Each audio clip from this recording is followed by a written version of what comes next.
রব্বুল আলামিন জানিয়ে দিলেন, হে রাসূল আপনি বলে দিন, কুল ইন্নাল মাউতাল্লাযী তাফিরুনা মিনহু, যে মৃত্যু থেকে তোমরা পালায়ন পর, যে মৃত্যু হতে চাও না, যে মৃত্যুর কয়েক মিনিট সময় পাইলে, কয়েক ঘন্টা সময় পেলেও তুমি সিঙ্গাপুর চলে যাও অথবা আমেরিকায় চলে যাও, মাদ্রাজে চলে যাও তোমার জীবনটাকে বাঁচানোর জন্য, সেই মৃত্যু তোমাকে ধরবেই। ফাইন্নাহু মুলাকিকুম, সেই মৃত্যু তোমার সাথে সাক্ষাৎ করবেই।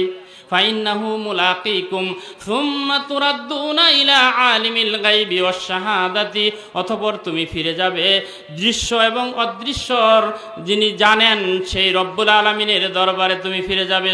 সুম্মা তুরাদ্দুনা ইলা আলিমিল গায়বি ওয়াশ শাহাদাতি ফায়ুনাব্বিউকুম বিমা কুনতুম তা'মালুন, এবং তুমি যা যা করেছো সব কিছুই তোমাকে জানিয়ে দেওয়া হবে। কথা বলেন ঠিক কিনা? তাহলে মৃত্যু যে কোনো সময় আপনার